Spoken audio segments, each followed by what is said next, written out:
Make sure nobody takes this.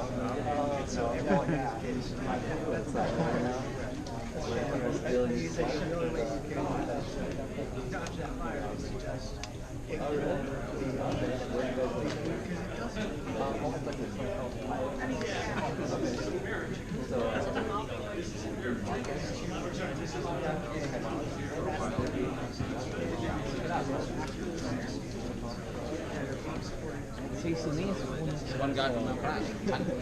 Who? The photographer. Remember the guy that professional?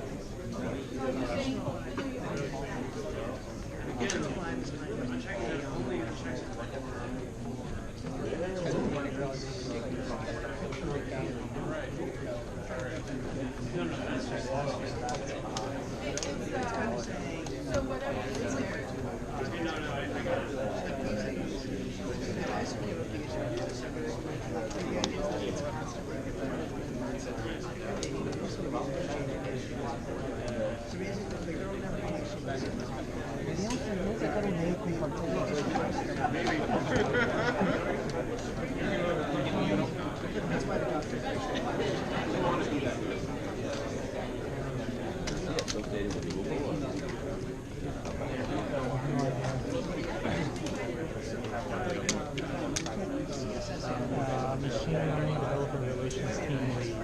I'm guessing.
Huh? Tensorflow? No, I could do it. Oh, yeah.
People coming in bursts. I think it's from a bus. I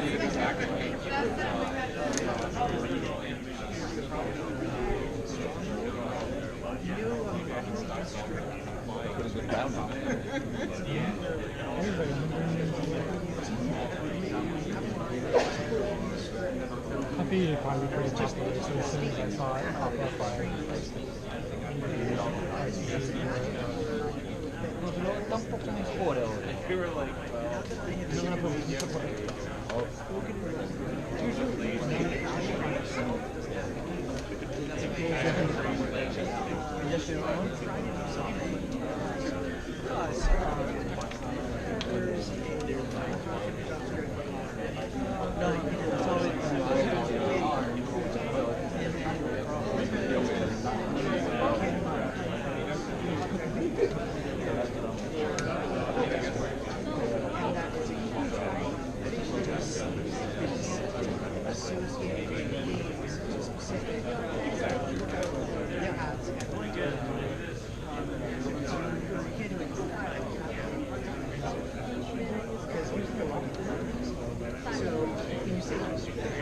There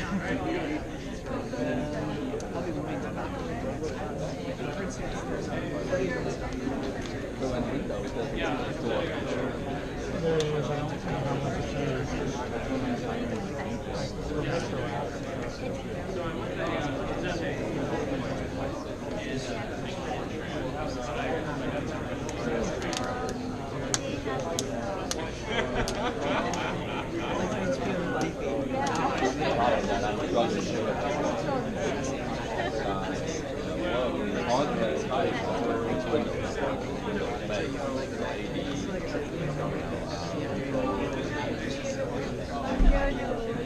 And when we come to mobile, that's where the problem is. Other than tablet, Windows Phone is not doing getting a lot of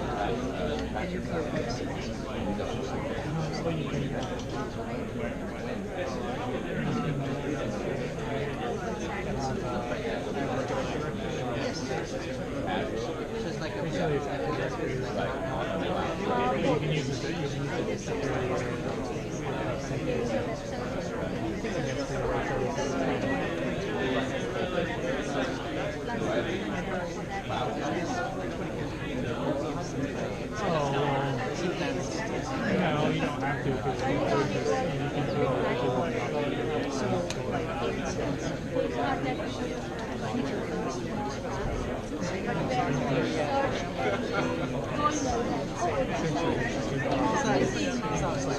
And they were like, okay, go ahead.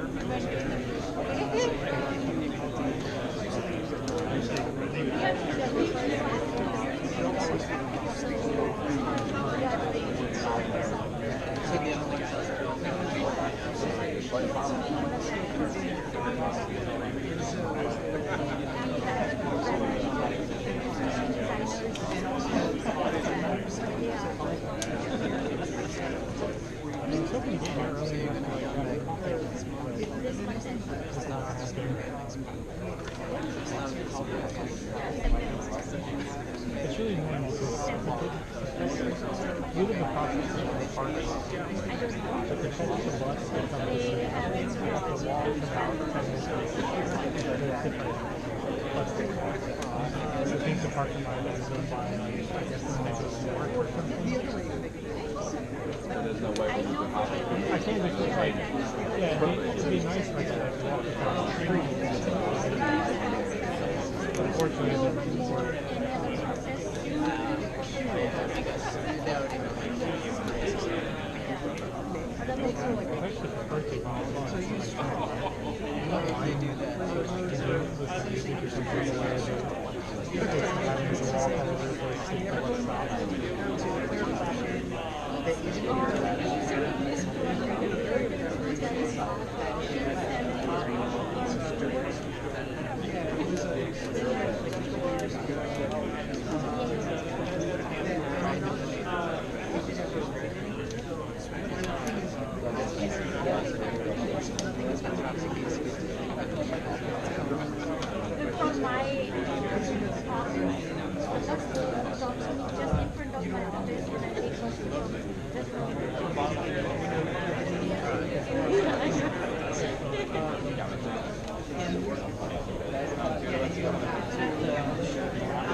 Right. Hello, everybody. More volume, more volume. Welcome to GDG in August and to getting started with TensorFlow. So tonight's, thanks everybody for being here. And our event tonight is being recorded but not live streamed. We couldn't figure out how to do the live stream, but it's been recorded in a couple of cameras. And also, this is we were working to get a really good TensorFlow speaker for I think maybe 8 months. So it's cool that we got Walt. And then you got me. And then, and so we got like some bonus as well tonight. We have Margaret, who last week gave a talk in Denver, and she's also got an app, an Android app, which is using in conjunction with TensorFlow. So she'll show the app probably after Wolf's talk. No, I'll go ahead and do it now. It's cool. What, you want to go after me? I will do it afterwards. By the way, I didn't write the app. It's the Google. It's provided, but it's using TensorFlow. That's right. So I also wanted to just ask if, I think we had maybe some community speaker wanted to talk about the open source project. And so if you have any more of these, we'll do them now. Thanks. Hi, my name's Dan, and I'm here to announce a new notebook for data science.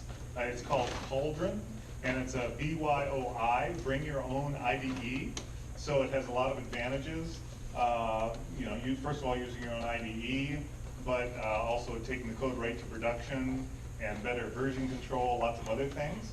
And this is going to be available, about a month from today. So if anybody's interested in that, again, it's an open source project, you can contact me. I'm going to pass this around. It's got my email on it, or you can put your email on it, and I'll ping you as soon as it's ready and just point you to the page where you can download it and play with it or become a contributor or whatever. But we've seen a lot of issues with Jupyter and some of the other notebooks, and this is a new tool to hopefully address some of those. So thanks very much. Again, my name is Dan. I'm just going to pass this around if anybody is interested. You can also just find me too afterwards and just ask me and connect. Thanks. What technology do you need to run it on? It's Python. The whole thing? Yeah, we're running on Python. Thanks. Yep. So I also wanted to give a shout out to anybody else who wants to make similar announcements. And also before I forget, I want to thank the full GDG team here, the folks doing the recording, and also some Googlers who are quietly in the room, just adding to our Google contingent. And okay. All right, take it over. This is very. I like that. All right, let's see. Now after all this, let's see if this actually works. Ready? Do present. And I want my speaker notes. Is this gonna work? No. All right, hold on. So sad. All right. So I'm Wolf. I'm a developer programs engineer on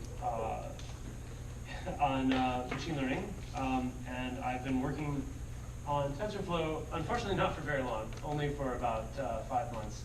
I originally worked on, I've been working at Google for about 5 years on Android and games and things, and I was actually a game developer for a long time, but I actually have a background in machine learning, and one of my game startups actually did quite a bit of ML. But anyway, I'm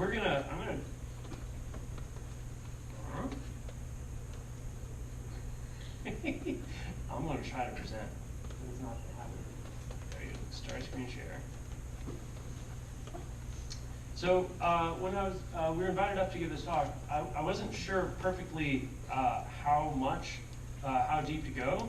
So I picked a random amount, and if that's the wrong level, I will be hanging around afterwards because I live in California and I'm here and I don't have any friends. So you guys would all come up and talk to me afterwards and be my friend. Are we going to be seeing this? Yes, the whole time. That's the intent. No. It's always a problem to get them there. There we go.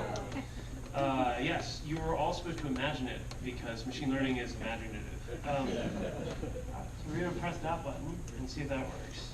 And then I'm going to go do up here. That's the wrong thing. Then I remember how I did this last time. So then we go full screen. View, enter full screen. Then I switch to my window. Oh wait, then I present. Then pull this tab off. There we go. Aha. All right. So let's see how this works.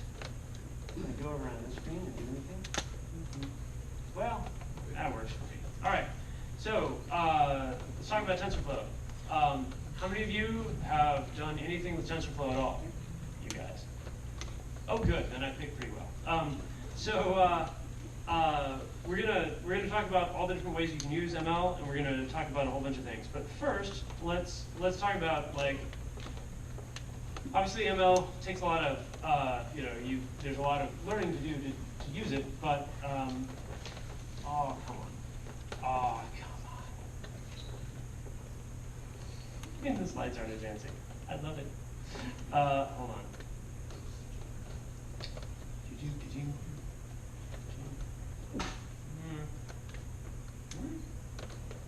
Let me see. Percent. I'm really sorry.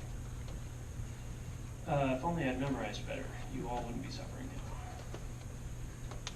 So that's that. We're going to talk about mobile vision in a second. And then I'm going to go. This. Then why doesn't it open a new screen?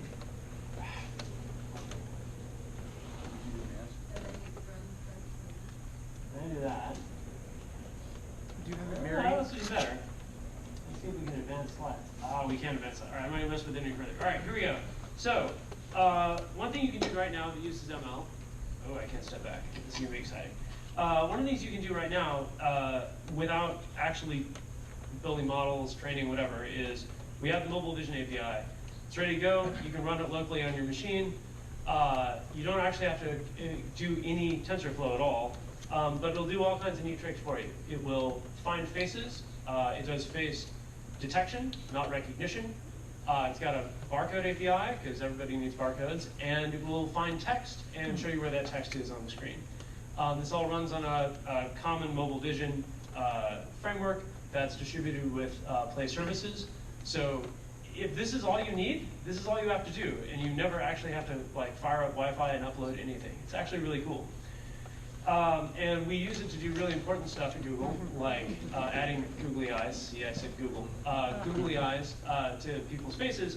And the code for doing that is super straightforward. And those of you who are Android developers, as you all should be, you can see it's pretty straightforward. You build a face detector object. You, every time you get an image, whether it's a photograph or a frame from video, you pass it to the detector. The detector returns a list of faces, and then you iterate through the faces and do whatever you want. Landmarks indicate features on the people's faces, so eyes, nose, mouth. It runs, as you'll discover, around 20 to 30 frames per second, depending on your hardware, and if you have really new hardware, even faster than that. And it also runs a lot faster if you turn landmark detection off. If you only just want to find faces and orientation, that's better. But yeah, it's there for you right now, and it's all machine learning. Likewise, on the cloud platform, we have a number of APIs available that you access through gRPC. So speech, vision, translation, they do kind of what you would expect those to do. And we have one more, which is the Cloud ML machine learning API.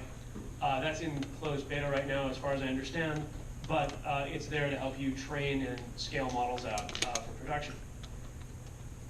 The Cloud Vision APIs in particular do all kinds of fun stuff. Label detection, face detection, OCR. Explicit content detection, yeah. If you have anything where people can upload images, you've really got to watch out. Landmark detection is going to be things like, is that actually the Taj Mahal? Yes, that is the Taj Mahal. And again, you can use all this. You're using ML. You're not actually writing any ML code. But I don't think you're all here to find out about those. You're here to find out about TensorFlow.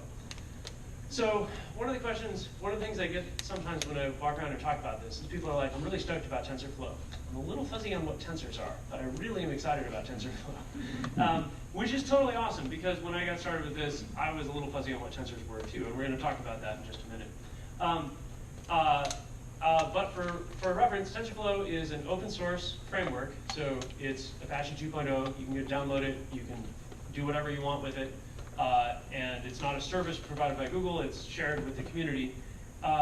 And you can use it, you can use it to develop machine learning models, train models, and deploy those models in production.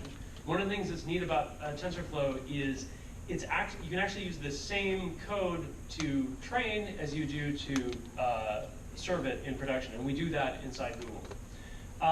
And we designed it. It can actually do a lot of things, but we designed it especially around deep learning. And we'll talk about what makes deep learning deep as we get to the end of this. This is the agenda. Basically, we're going to talk about machine learning, deep machine learning instead of small stuff. I'm going to describe more about how TensorFlow works, and then we'll do Hello World. So let's talk with cool things that we can do. So Inception. Inception is, you're nodding, you're like, Inception. Is a great movie, and you should all see it. But it is also a very deep neural network. And we actually allow you, right now, and in fact the example that Helen, I guess, is going to show, will be showing Inception in sort of its raw pre-trained state, where it's trained to recognize like 1,000 different kinds of objects on the ImageNet database, which is about 10,000, I think, different images. You'll discover that it's kind of a strange network that's obsessed about things that you wouldn't normally see. It sees toilet seats in a lot of different places that aren't. And that's really that's an artifact of the data that it's trained on. It's also not trained on people. So you hold it up and look at people, and it'll just be like, oh my gosh, a shirt collar. And you're like, well, that is a shirt collar. And it's also a person. My daughter looked like a guinea pig to it, which I thought was, she was very proud of that, actually. So the point of all of this is Inception is really cool. And in fact, with the tools that we give you and the source code that's on the site right now, you can retrain Inception to recognize your image categories. And you don't even have to train all of Inception. Inception is actually huge. Inception is, I think, when we multiplied it out, it was about 25 million parameters. So it's a really big network that's going to take an extremely large amount of computation to train. But if you just retrain the last layer, the classification layer, that's a relatively straightforward thing to train, and you can leave all of the previous layers on there because those other layers are there. I've already learned what are good features for finding stuff, and it doesn't have to be the exact categories that you have. It's just, it's good at seeing stuff, and then those things will eventually be useful features that are passed into the final classification. So you can, whoops, did that actually go far enough? Oh yeah, right. So another example of deep learning, you guys, how many of you guys know about AlphaGo? Yeah, AlphaGo kind of made headlines. If we roll back the timeline to 1997, you have Deep Blue. Deep Blue is IBM's chess-playing machine. And Deep Blue is an awesome project, and it was an amazing thing to beat Kasparov. But it's mostly doing just brute force search. It had a lot of a lot of like classified boards that said this is a winning position, this is a losing position. And it would search until it found one of those boards and said, all right, this is good, I can stop searching. The algorithm that they used in Deep Blue is just min-max. It's been around for decades. Go doesn't lend itself to that kind of search because the search space is too large. You know, on a 19x19 board, you could place a stone anywhere, then you could place another stone anywhere. There aren't any regulation rules, so the branching space for that search tree gets so big you can't search. And it actually kind of looks like a vision problem because you have a whole bunch of pixels, and pixels are either 0, 1, or 2, depending on whether or not there are tokens placed on it. And at that point, you begin doing machine learning. You do classification. Is this a good position or a bad position? And then also, what are the interesting parts of this board? And then search in those positions rather than searching the entire space. And although I don't think I would, being recorded, I wouldn't make the claim that, I don't work on DeepMind, but it is interesting that that kind of strategy where you're considering a smaller number of moves deeper is, at least in the papers I read in grad school, is a little bit the way grandmasters do. They chunk up boards they've seen before, and then they know which are the interesting moves. But again, I'm being recorded, so we won't go too deep in that. In addition, you can do a lot of neat tricks. Machine learning can do style transfer. This is a really popular kind of, it's almost like a parlor trick now, where you take an existing image, like a Picasso, and you use it to repaint, basically, this picture of the UN building, and you get kind of a Picasso UN building, which is neat. And there's lots of research on this at Google and elsewhere that's doing really neat stuff, like stable style transfer in videos. So like it doesn't flicker as it's doing it. It's just like people standing in these weird Picasso worlds. It's really neat. And of course, there's code.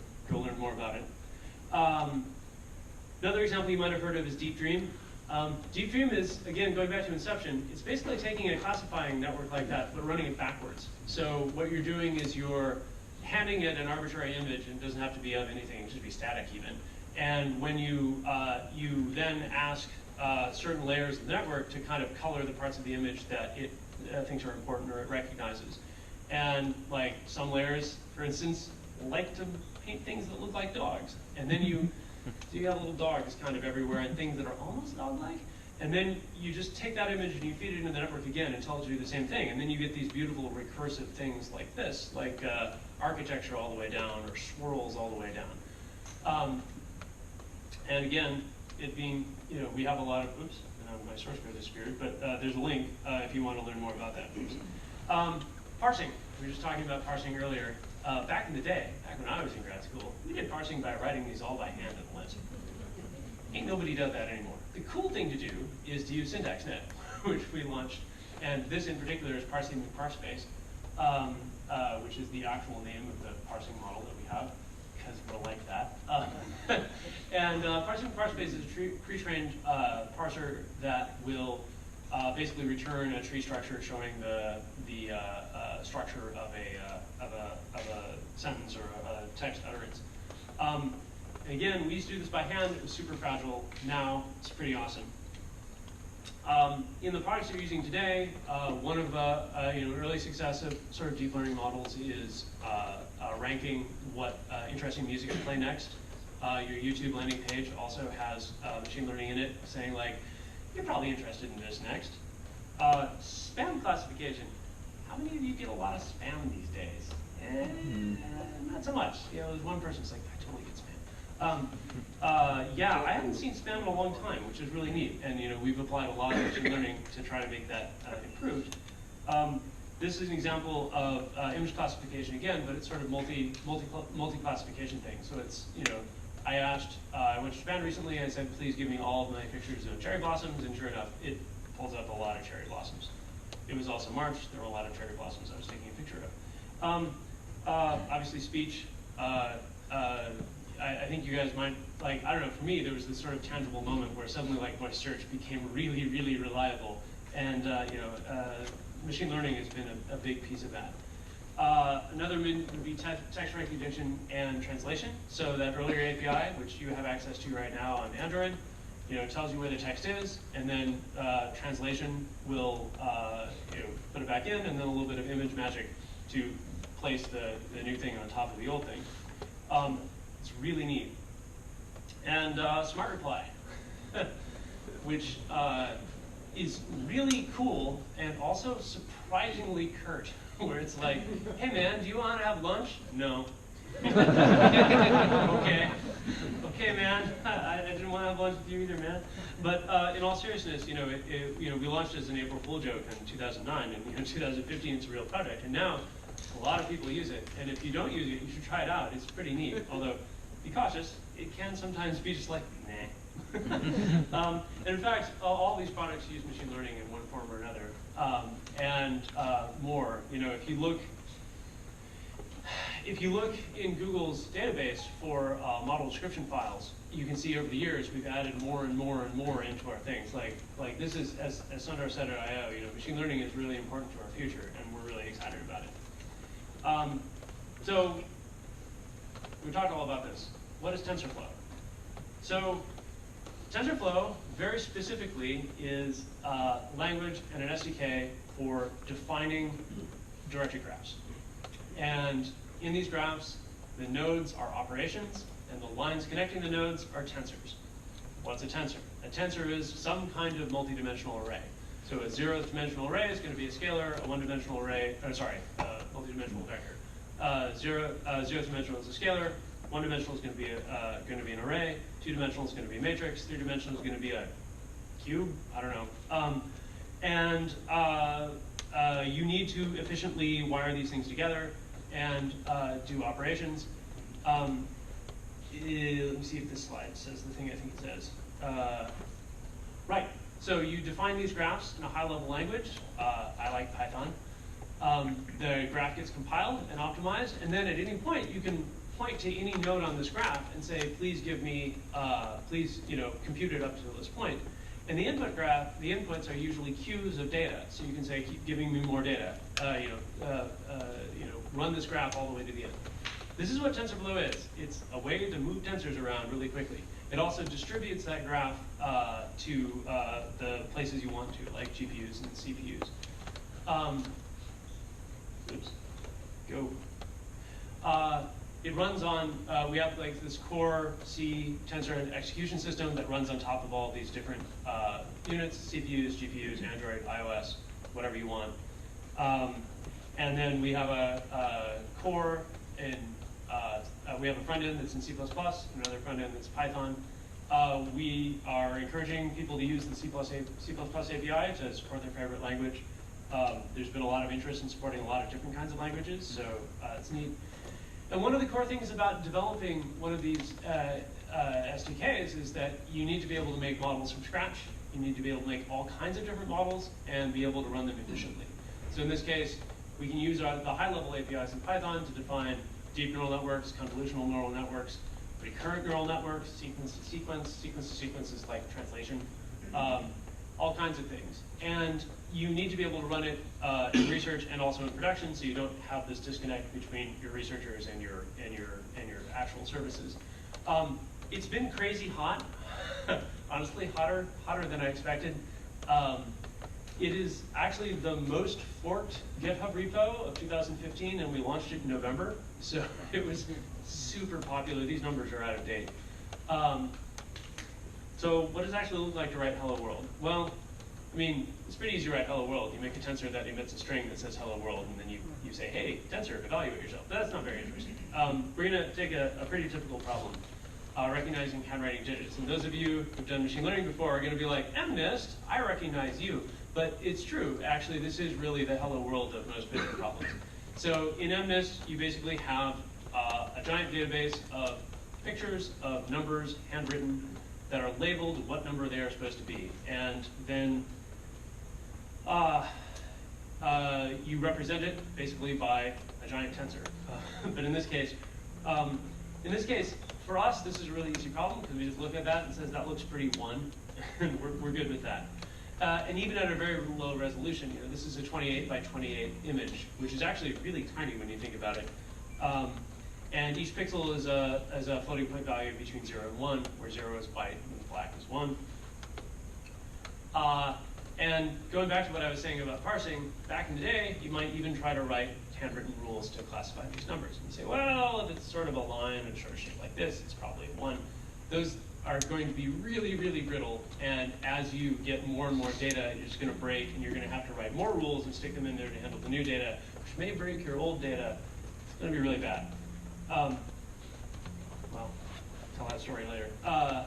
So what are we going to do? We're going to break this data. We have 60,000 images. We're going to break them up into 2 parts. We're going to have training data and testing data. It's very important that we train on one data and we test on data it's never seen before, because otherwise neural nets are really, really good at memorizing the things they're being told, and it will overfit, and you will actually have almost nothing. There's a possibly apocryphal story about having it's the old story, and I think it probably is apocryphal, but you'll see it bouncing around in stories about a problem where you have images and you're supposed to decide, do these images contain tanks? They're satellite images. Do they contain tanks? Do they not contain tanks? And then it's revealed that the training data was taken on cloudy days, and all the pictures of tanks were taken on cloudy days, and all the pictures without tanks were on sunny days. The neural network gets very, very good at telling apart sunny and cloudy days. Not very good about finding tanks. So again, you have to divide your data up well, and you have to have good training data and good testing data, and then you're going to make a statistical model. The statistical model is basically going to classify, or is going to be shown each piece of training data, and then it's going to output some prediction. And then you're going to try to make those predictions accurate. And then at the end, after you've trained a whole bunch, you're going to pass in testing data, and the testing, and the testing data into this model that you've made, and then you're going to see how accurate it is. And the idea is that at the end of this, you want to have the most accurate model you can possibly have, given the training data. It's sort of a silly metaphor, but it's a little bit, I don't know how many of you have seen the original Ghostbusters, but at the very beginning, when he's sitting there shocking the kid every time he guesses wrong. It's not entirely unlike that, except, I mean, computers already have a lot of electricity running through them. So here's some TensorFlow code. And you know, when I was learning, like, we talk a lot about all of these abstract machine learning things, but I found it really reassuring to actually see the code. And we're going to go through this line by line. We're also using tflearn, which is sort of a simplified interface for TensorFlow that makes it a little bit easier. So let's do this line by line real quick. Import TensorFlow, that's probably familiar. Then we're going to load MNIST. And this is the part where I say, you know, why do we always use MNIST? And the answer is because it's really well understood, and it's really easy to tell if your stuff is working well, because we know what it should be. But yeah, load in a bunch of data. Because a lot of these problems are really standard and really well known, we have actually packaged them up so you can just pull them in and use them. MNIST is one of them. And these MNIST is going to be a whole bunch of pixel data and a bunch of labels associated with that pixel data. Next line is to create a linear classifier with 10 classes. So what we're saying is we want and in this case we're not doing deep learning, we're actually doing shallow learning, whatever the opposite, regular learning, whatever the opposite of that. We're going to make just a simple linear classifier. And when we say there are 10 classes, we're saying we're going to be able to divide this into 10 different classes. So there they are, 0 through 9. Those are the possible outputs. Then we're going to draw a line, metaphorically, between each one of these inputs and each one of these outputs. The line represents how much does this pixel matter to this classification in a really simple linear classifier like this. And the way we're going to represent that is by giving it a weight. So each pixel is connected to each output, and it has a weight, which says, is this pixel important? So if you look at the 8 that's sitting there, you would imagine that those center cluster of pixels are probably really important. And if they are black, it's likely that this is an 8. And in the holes, if those are black, it's really unlikely it's going to be an 8. So you can, for each class, you're going to classify each pixel and say how much, if this is black, how important is this to the output? And then, and this is where the magic happens, you do that for every single pixel and every single output, and you have a whole lot of weights. Remember, this is not deep learning. This is like regular learning. And we're not showing weights, but imagine there's a weight for each one of those. And your job then is to, there's the thing saying that we sum up all, for each of these classes, we sum up all of the input times the weight. Whichever one has the highest value, that's the one that we're going to classify it for. Kinda. When you go to the multi-classification thing, you're probably actually going to use something that makes all of these probabilities come out to sum up to 1. Probably going to use something like softmax. I'm not going to talk about that, but kind of what we're going to do. But the hard part here is coming up with the right weights. Machine learning is basically finding these weights, and again, in using tflearn, all you really have to do is call fit, and it will just chew on this data until it runs out of data and try to train the classifier. How does that work? The answer, calculus. No, the answer is each time it's shown an example, it's showing an example, and we know, in this case, we're doing supervised learning, which means we have the example, and we know what the class is supposed to be. So in that case, we're going to look at the classification it comes out with, and it's not going to be right because we started with a random collection of weights, or all the weights are 0 or something like that. It's going to be wrong, and then we're going to look and calculate the error for each one of those things, each one of those lines. We're going to say, which way should we tune this weight to make the error go down? And the way we're going to do that is we're going to do what's called gradient descent. We're going to, so wait, I have slides of this. You calculate the error for each one of these thetas, which are the weights, and then you're going to basically go downhill. You're going to try to make the error smaller, and you can do that. Partial derivatives, calculus, it's great. That's it. That's what you're going to do. We can talk more about it later, but that's basically you're always trying to tune it better. Now, some of your examples are going to make it are going to tune it hard in one direction. Some of your examples are going to tune it hard in the other direction. The idea is if you have enough data, these values are all going to converge to something that's pretty good. So once we learn to classify these weights, we're using our trained model to classify all these images.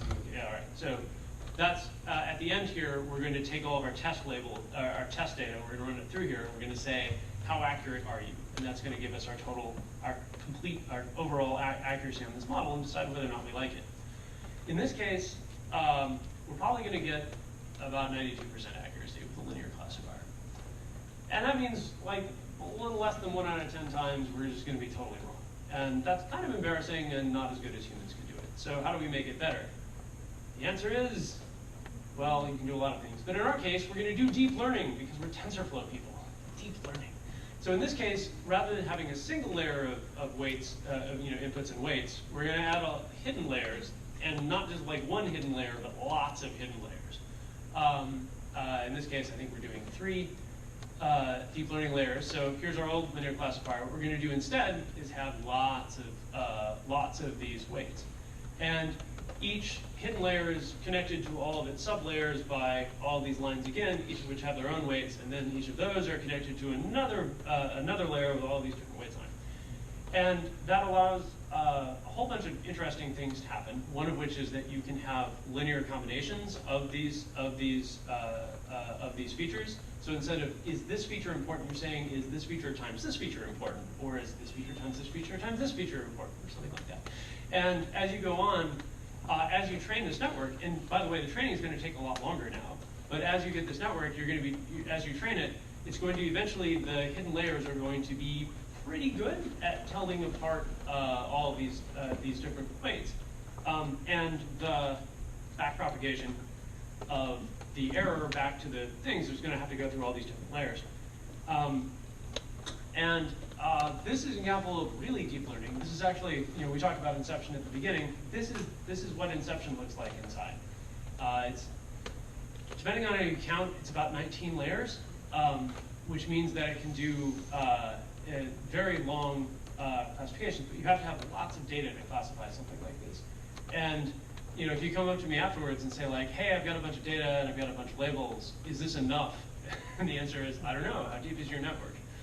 In this case, we had a lot of images, a lot of labels, and we also had a lot of time. Because we not only showed it every example, but we showed it every example lots of times in combination with lots of other images to try to figure it out. So that's how you can end up doing deep learning. And deep learning takes a long time. And if you want an idea of what it looks like to make something like that out of TensorFlow, this is not actually Inception, but it's kind of like Inception. And here you're making convolutional layers as well as like straight linear layers like we were doing before. You have convolutional layers, and filling layers, and convolutional layers, and filling layers, and so forth, all the way down.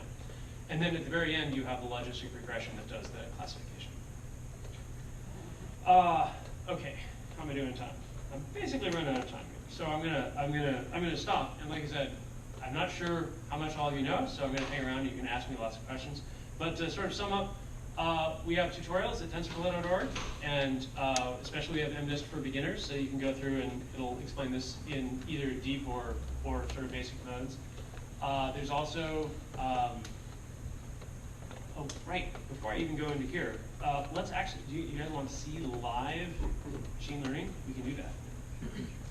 Live machine learning. So we can go to tensorflow.org, and we can go to the playground. And the playground is actually like JavaScript running machine learning. So here we have on the right. Oh, you can't see my cursor. So on the right, you're right. Yeah. On the right, you have the thing that you're trying to classify, and we can classify all kinds of different things. I'm going to try to classify the circle. On the left, we have input x1, input x2. These are the 2 dimensions, and then we're going to have output, an output layer that says, do you think this is one or the other? And there's, I think, oh yeah. So if we have an easy one like this, when we run this, it's going to very quickly find this line between the two and say, yeah, this is cool. But if I only have this simple linear regressor, I'm basically drawing a line on this plane to say whether or not things are on this side of the line or this side of the line. So if I give it something that isn't shaped like a line, data like this, it's going to struggle, and it's eventually going to come up with something that's pretty good, but you can see there's quite a bit of error in there, right? And then you say to yourself, well, I'm a machine learning person. I'm going to solve this by adding more layers. That's what everyone does. So we're going to add more layers. And we're going to add a whole bunch of layers because we're cool. And then we're going to make those layers really wide. And wider. And wider. And because we're all, I have 7 on each of these. I better make 7. And then because we're really, and we're not 10H, we're going to use ReLU because that's what cool people in deep learning use. And then we're going to say run. And zoink, it totally figures it out. So these linear combinations really make a difference in your ability to be able to describe complicated curves. And if we go into spiral data, what? Spiral data? Wow, it's struggling. And you see here we're partially trained. And it's still trying to find something that describes this, but it's not very confident yet. And you can see that it still has a lot of error. But if we let it run, we give it lots of data. Now we're at almost 250 iterations. A little bit longer, it's eventually going to converge to something. And there you go. So deep learning, it's cool. Everyone should do it. No, and you're seeing actually some funny things in here too, because if you look at that orange, it didn't learn to trace a perfect spiral around it. It just found where the data was and then colored those in. So it's not going to be perfect. If we had a blue sample in there, it would end up in our testing set. It would end up being an error. Okay, so you can play around with this too. This is just running on TensorFlow.org and runs in the browser, so it's kind of fun to play with. And you can mess around with learning rate. Learning rate is basically every time you get an error, how hard do you shock it? How much do you change the weights in response to each error? If we set the error to, or if we set the learning rate really high, and we switch this to a simpler problem, it's going to bounce around a lot. It's going to sit there going boing, boing, boing, boing, boing, boing. It's not going to get anything on this one. It'll bounce around a lot because it keeps overshooting and overshooting and overshooting. If we turn it way down really low, it's going to converge very slowly. And there's actually reasons why you wouldn't even want that. There's even more stuff in here. And like I said, and then we can split how much testing data. So what you're finding is that unless your problem is really easy, you're going to spend a lot of time fiddling around with architectures of your network and hyperparameters like learning rate. Okay. Another feature of TensorFlow is TensorBoard, which is basically a little server that you run locally on the machine that's capturing your logs data, and it allows you to inspect your logs data and inspect your graph. You can kind of see what's going on inside. This is probably not very important to you if you're new, but once you start working with this, you're going to be very happy you have it. And once you get to the point in which you're like, wow, I have a trained data, and I'd like to turn this into a service, you have a couple of choices. Obviously, you can just put it on your phone, carry it around, and classify on your phone. But if you, well, you're laughing, but there's really good reasons why you should do it. And one of the reasons why you should do it is you might want to do classification where you're not connected to the network. Another possibility why you want to do it is the actual act of firing up Wi-Fi and packaging that up and mailing it up to the server and mailing it down may actually use more battery than just running the model locally. So yeah, you can totally do that. We have an example that runs on a Raspberry Pi if you want to go that way. But it's very likely that you probably want to run it as a service. And at that point, we have TensorFlow Serving, which is another open source project which allows you to run, basically, you do one of your training runs, then you persist the model out, actually you persist the whole session out, and then you can load the session back into a Kubernetes container and then serve that and in as many copies as you want, and then access it using gRPC. So that's pretty cool. And mobile, we just talked about mobile. Mobile's awesome. Raspberry Pi. I'll end on this picture of my hamster and say this, which is when you're getting started in machine learning, the metaphor I often used when I was first working on deep learning was that it's a little bit like being a mouse given a huge sandwich, and you can kind of nibble on all of these different parts, and you'll have all these different flavors, but you'll eventually need to eat the entire sandwich, which Persephone here totally would. But there's lots of ways to get into it and lots of things that are important. And so depending on what you want to do, there's lots of different materials. We have a lot of different links. If you want to use tflearn. We have a quick start here. We have MNIST if you want to learn a little bit, do it in sort of straight, low-level TensorFlow.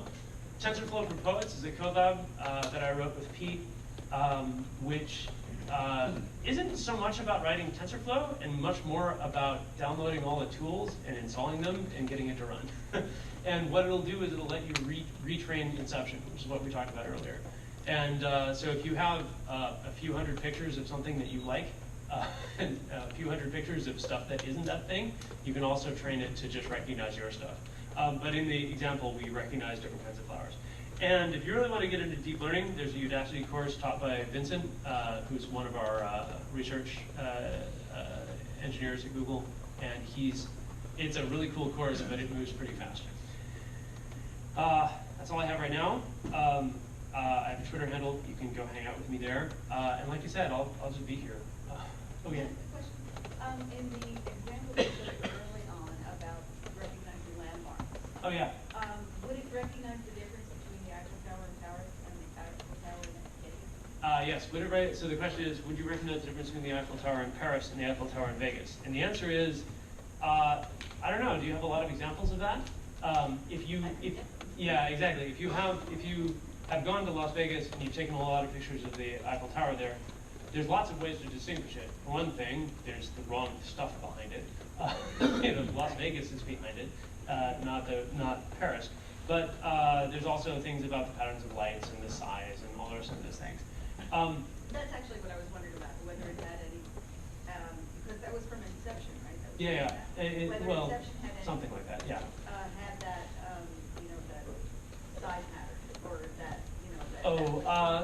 So what's going to happen there is that you are, if you have only like 7 pictures of the Eiffel Tower and like 3 pictures of the Paris. toy or the Paris. Yeah, or of a toy, it's going to be like, and you label them all as the Eiffel Tower, it's going to be like, yeah, so the Eiffel Tower. Oh, If you label them one as Eiffel Tower Vegas, one as Eiffel Tower Paris, but you don't have very many examples of it, what's going to happen is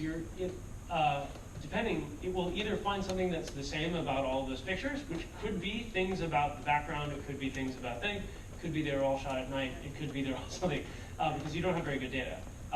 And so then it's going to be like, yeah, or like the Tokyo Tower. It might be like, and then if it had never seen the Tokyo Tower before and you show the Tokyo Tower, it might say, of all the possible categories I have, it's mostly Eiffel Towery, so I'm going to go with Eiffel Tower.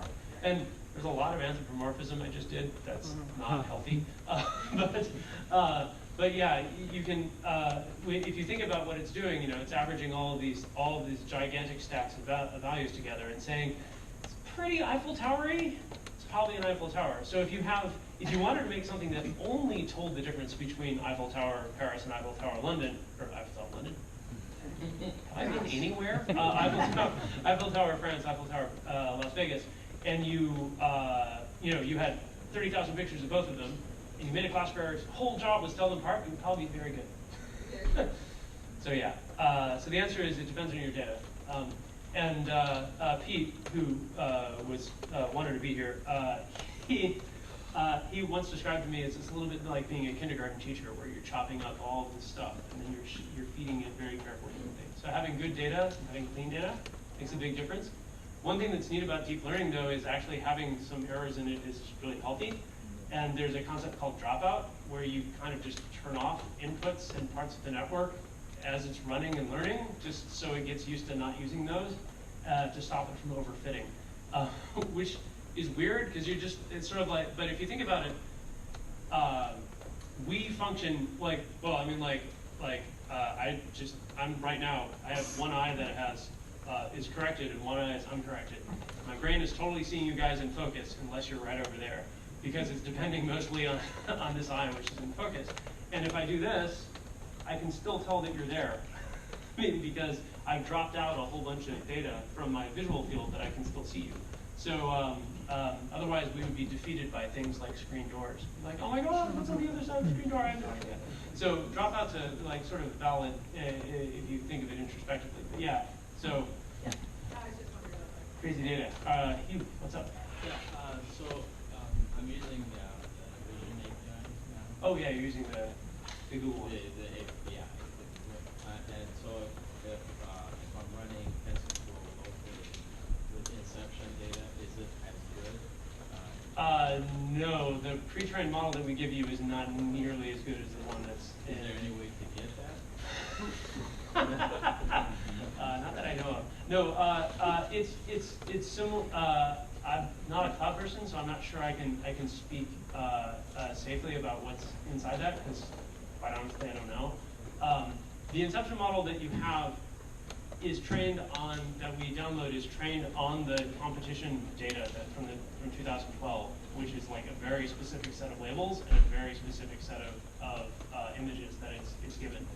So is there a way to then, if I can't get that data, is there any way to train a version of what's running on Vision API? It's a lot of work, I guess. You'd have to create I mean, you need the original data set, so you'd have to make your own giant Vision data set. No, but I mean, is there any way to tell Google's Cloud Vision API to, essentially customize? I think it's a complicated question, and I think the answer is I'm not sure that's how that API is supposed to be used. We can talk more afterwards. What's up? Related to that, so you alluded to loading a pre-trained model and then just training the last few layers. Mm-hmm. I haven't seen a good example of that on Inception. Go check out the Inception example. There's a script. It's in it's like TensorFlow. So if you go to it's GitHub/TensorFlow, like master/TensorFlow/TensorFlow, because we really like saying TensorFlow.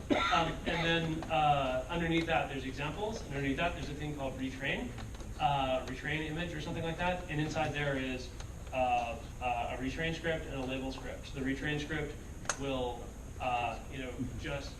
you can look inside and see the TensorFlow inside and see like how it's picking out the label, these inputs and outputs and retraining them. So yeah, that's a good example, and there's a code lab, so you can follow it step by step. It's also on the site someplace. What's up?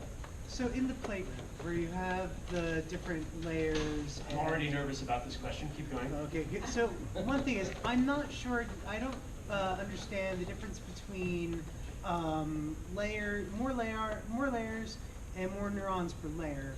Like how one's going. The only way I've really seen it tackled is just throw more of both at everything. So this is the whole like goofing around with your architecture can consume quite a bit of your time. Mm-hmm.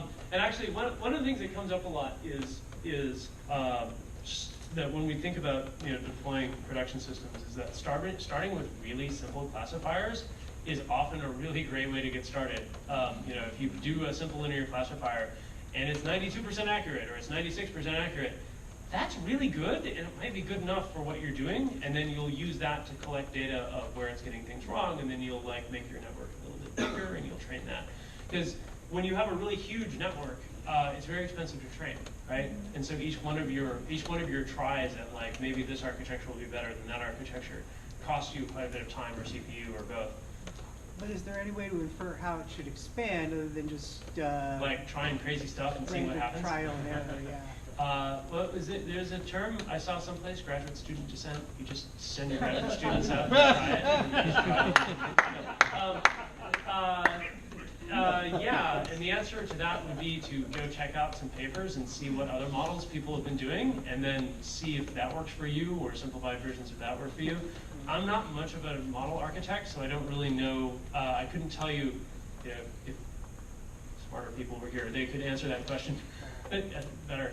But yeah, certain kinds of problems lend themselves to certain infrastructure. So vision problems, like convolutional networks, make a lot of sense. And if you think about how convolutional networks work, there's a lot of intuition, like why that would make sense. Convolutional networks, keep trying the same classifier over small sections of the screen over and over and over again. So you try convolutions and see if that helps. And then if it's not good enough, you add more layers and see if that works. But other people are doing that homework for you, so that's why you go to like papers and check out what they're doing. We have a handful of models that we've released that, like the SyntaxNet and GoogleNet or ImageNet, which are pretty cool. they're good places to start, but they're also, in many cases, huge. So you want to start with smaller ones. But I would try the dumbest possible thing first, and then work your way up. Okay. Does it have like feature selection in the TensorFlow package, or we do it separately? Sorry, what was that? Like feature selection. Oh, so you're saying like if I have like 152 features. I mean, does TensorFlow has some kind of package of features to do feature selection, or do we do it that way? So I mean, like if you were doing ML, 15 years ago, you'd be spending a lot of your time doing feature architecture or feature engineering, where you're like, okay, so that's what you can do actually in the playground. That's what you can do over here. You can actually add features like, oh, I want to add x squared and y squared. I want to add x squared and xy and things like that. The dream of deep learning is that you just kind of throw it all in there. Wow, I'm really done. Throw it all in there, and the network will just figure out and just like ignore the things that are bad. I'm going to say though, if you know it's worthless, just cut it out. And likewise, if you know it's super useful, you might just start with just that. So I was listening to a talk last week where the guy was saying like, if you're trying to tell the difference between football and football, American football versus soccer football, what country the image was uploaded from is going to be a really useful feature. And you can get to like 80% accuracy with like a single feature, which is latitude, the location, the country of origin of the picture. That's a great thing to do, and it saves you a lot of like terrifying like network engineering to try to work out. But yeah, if in the classical sense, if you're really just doing like deep learning, I don't know, just pour it all in there and see what works. But again, I'm not a huge network architect, so that's what I do. I don't know if it's a good idea. What are some of the things about TensorFlow that kind of distinguish it from other options? Or why should we use this as opposed to some other possible? So the question was, why should we use this and not one of them other guys? And I think the answer to that is, I don't know, I work for Google, and I think TensorFlow is the most awesome. But in all seriousness, I don't know much about Torch or Cafe or Theano or CNGK. Is that the Microsoft one? I'm sure they're cool. I will say that we were aware when we launched that we didn't, that our performance wasn't great, and we've worked really hard to improve that, and now I think you'll find it much more competitive. I'm sorry, I just don't know the answer. The model that you have released, do you have one that from the Google self-driving car? Do we have a model from the self-driving car? No, not the model, something that recognizes the highway sign. No, that recognizes signs, highway signs. No, we don't have a model that release that does that. With Inception, you could if you have a whole bunch of pictures of different kinds of highway signs, you'd be able to very quickly recognize that's a stop sign, that's a yield sign, that's things, because I mean they're really, really well recognized. There's a second problem called image localization, which is not just is this a picture of a stop sign? It's how many stop signs are in this picture and where are they? We don't have a localization model that I know of, but I know there are papers out there where people have published stuff about that. Yeah, I mean, it really comes down to the data set you have. A secondary highway sign question would be, could I read the highway signs as they go by? And my answer to that is like, we have an API for that, just use that. Because then you could just find, you could make a data set that's like all the pictures of the things that aren't highway signs and all the pictures that are pictures of highway signs, and then of the ones that have highway signs, send it through somebody else's text API, and then read it. So that is the problem that the classification of the data is getting Yeah, I mean, you have to have whenever anybody asks me like at events like this, like which can I learn X, and can I learn X, and do I have enough data? My answers to the questions are, you can learn X if you have a whole bunch of labeled data. In some cases, you don't have to label the data, and that's when you're doing something like reinforcement learning. That's a much different project, and it's often much slower. So I would recommend supervised learning where at all possible.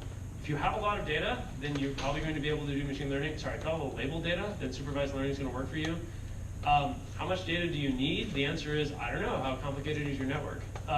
If you have 1,000 examples and 225 million parameters to tune, it's probably not going to work out very well. And actually, if you look at the way people do training with image data, they often keep distorting the data. Like they take the same labeled images, and then they like color shift them, and they turn them, and distort them, and flip them, and do all those things to try to get more labeled data out of the labeled data, because producing labeled data is usually very expensive. Again, a popular topic for graduate students. Hey, graduate students, could you label this data for me? Okay, I'm going to call it here because everybody's getting kind of hot and antsy, but I'll be around later to answer questions. Like I said, I have no friends. So thank you very much.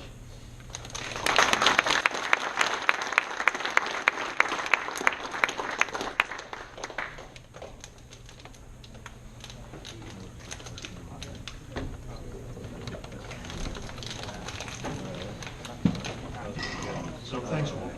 So Margaret, I think, is going to do a little quick demo with Android. I'll just show you a couple of things real quick. It's really tied to whatever Googly was talking about earlier. Mm-hmm. Let's see.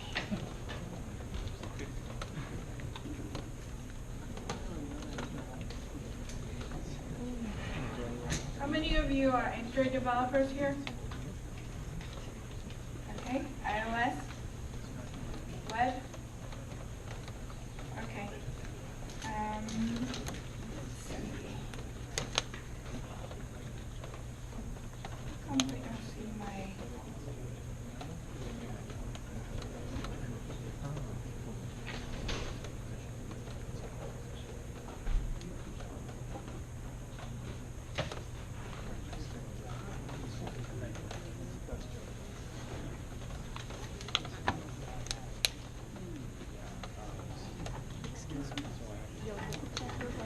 Oh, thank you.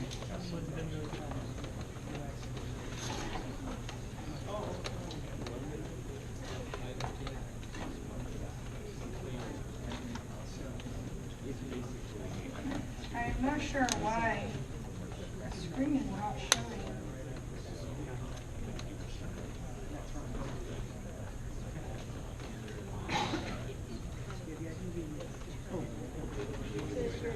I don't know. I'm using this, right? Oh.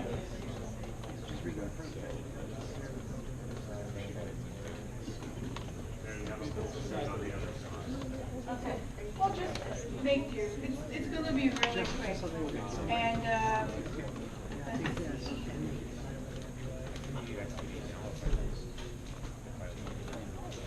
Make sure this actually works. Like what?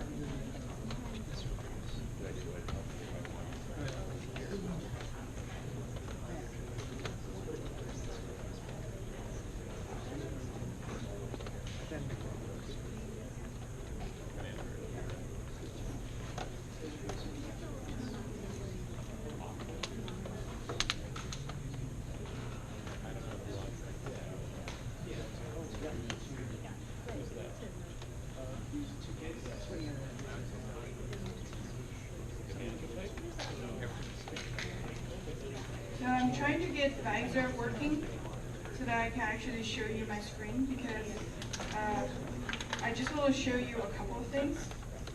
But if I can't get it to work, I'll just have to show you later on.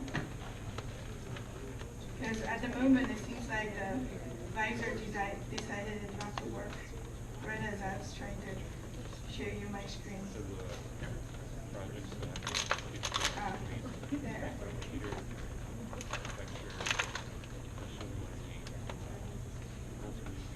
Okay, great. All right, so this will be really, really quick. Earlier on, you heard about machine learning, and Wolf talked about how the mobile vision API works, and also TensorFlow. So what I want to show you is all of these are available online. you can actually go download the sample code.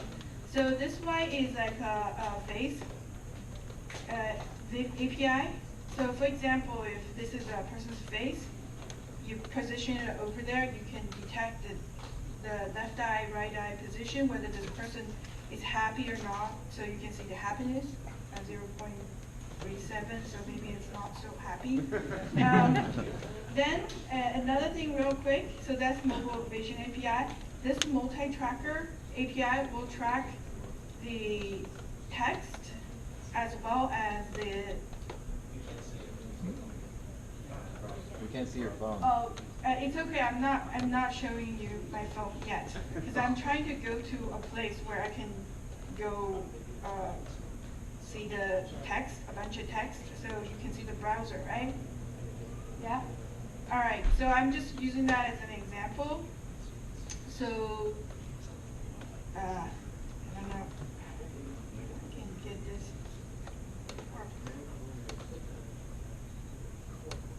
Okay, so you probably can't see very well, but as I position this tracker close to that barcode, in this case it's just a URL, but you can detect any other kind of barcode. And this one can also, the detector can also detect like text. For example, if this says barcode or reference, it's actually supposed to detect the text, and once you press on it, it actually will speak. So that's just an example. And then another thing I want to quickly show you, this one is the TensorFlow. Actually, without the network call, you can actually use TensorFlow. Wolf talked about Inception earlier. So you can see, this recognize this is a water bottle.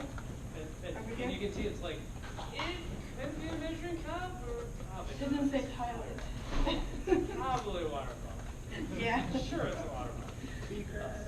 Yeah, so Syringe. in terms of this, that's all I have to show you, and I just want to quickly point out earlier, Wolf was talking about the collab. You can go to TensorFlow for Poets online here to check it out, and then I'll share with you links later on for these sample apps that I showed you. Okay? Thanks.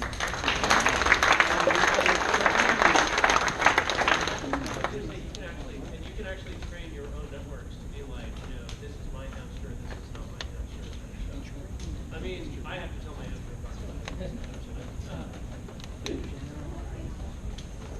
Oh, yeah. Before everybody goes, I have a ticket to go to GDG Vienna, Austria, in September. I couldn't remember the exact day, so a bit of short notice. But if you are interested in going, let me know. If there are too many people, I might have to raffle it off. But if it's just one or two people, maybe I can just pick a person to go. Another thing is our DevFest is coming up in November, on November 5th. So you can mark your calendar for that. It's going to be fun. All right, thanks everybody for coming.